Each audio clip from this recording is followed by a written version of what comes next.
Aling Isang. Oo nga, Aling Isang. Gusto po namin makarinig ng bagong kwento mo.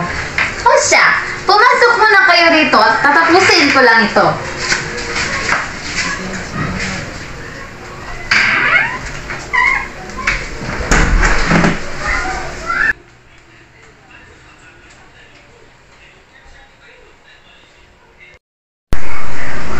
Gusto niyo bang makarinig ng isang kwento? Opo, Aling Isang. Mabuti na lang at meron pa akong isang kwento dito. Mahilig ba kayong maglakbay? Opo. O siya, umupo na kayo dito. Ang ating kwento ngayon ay tungkol sa isang taong mahilig maglakbay.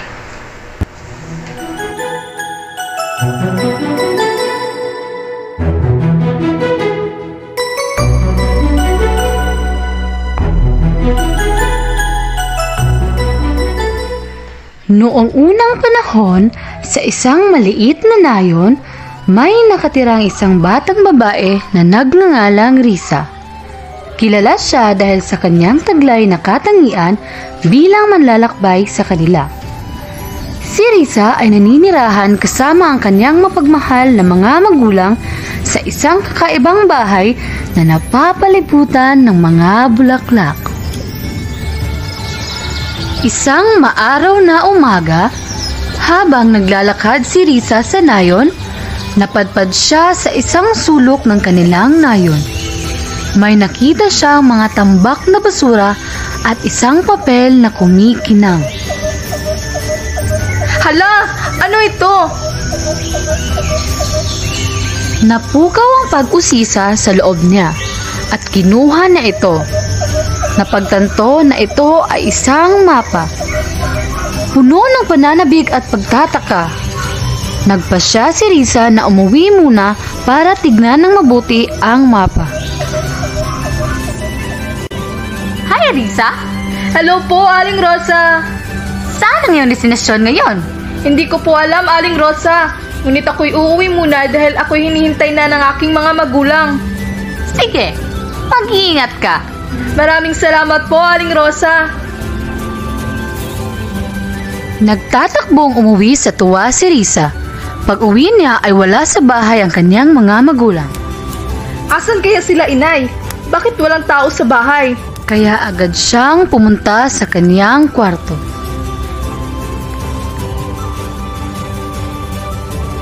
Ano kaya ito? Isang kayamanan?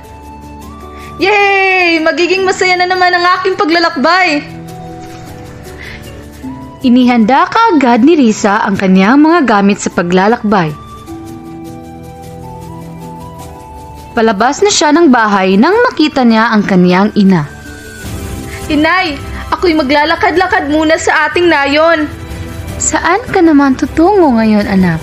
Sa aking bagong destinasyon. O siya, sige. Mag-iingat ka, anak.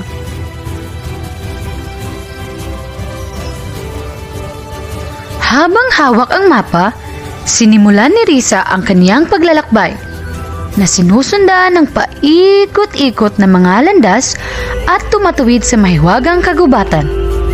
Sa daan, nakatagpo siya ng mga kakaibang nilalang tulad ng mga malikot na engkanto, matalinong matatandang kwago at isang leon.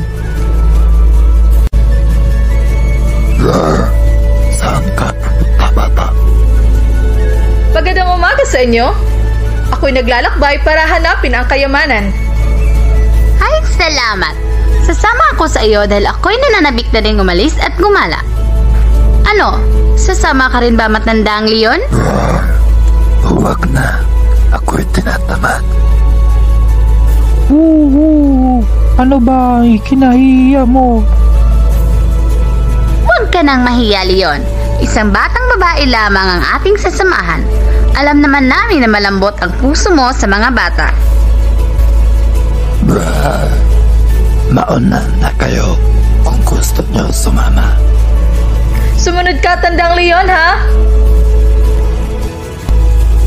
Habang si Risa at ang nakilalang bagong kaibigan ay naglalakbay, ang mga hamon ay naging mas mahirap kinailangan nilang tumawid sa mga mapanlinlang na ilog, umakyat sa matataas na bundok, at lutasin ang mga palaisipang bugtong.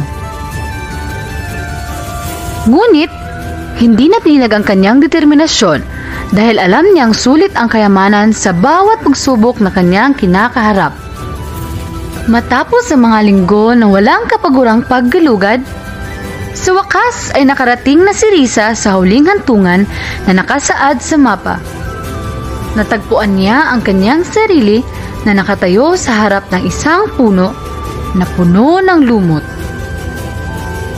Sa nanginginig na mga kamay, binuksan ni Risa ang kahon.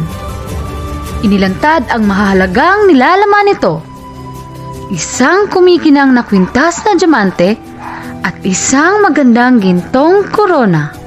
Ngunit, ang higit na nakatawag ng pansin sa kanya ay isang maliit at sira-sirang libro na nakapatong sa ibabaw ng mga kayamanan. Ano ito? Isang taalarawan ng mga unang manlalakbay? Kinuha niya ito at sinimulang basahin ang mga kwento ng hindi mabilang na iba na minsang naghahanap ng mismong kayamanan na ito.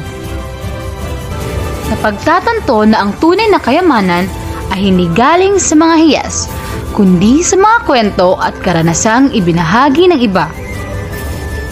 Gumawa si Risa ng isang napakahalagang desisyon.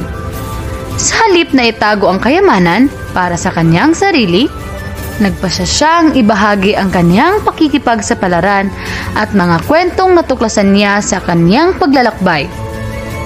Isinulat niya ang kanyang naging karanasan sa paglalakbay.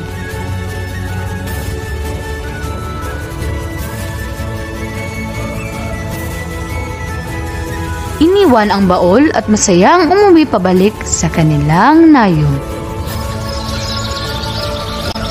Kumalat ang mga balita na kay bilis lang din ng apoy.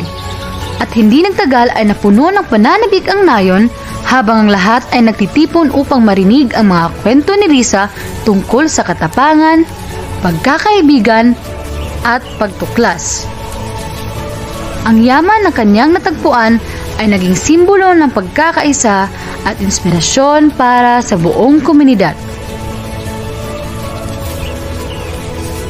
Mula sa araw na iyon, pinansagan si Risa bilang Risa Adventurista. Sa pamamagitan ng kanyang mga pakikipagsapalaran, itinuro niya sa mga taga-nayon ang halaga ng tiyaga, ang mahika ng pagkamausisa, at ang kahalagahan ng pagbabahagi ng mga kwentong nag-uugnay sa ating lahat. Ang aral natin ngayon ay huwag matakot maglakbay at sumubok ng mga bagong bagay.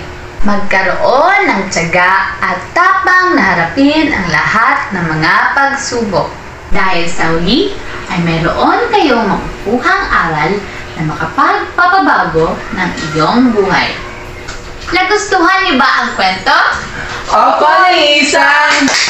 O siya, sige, hanggang sa susunod na kwento.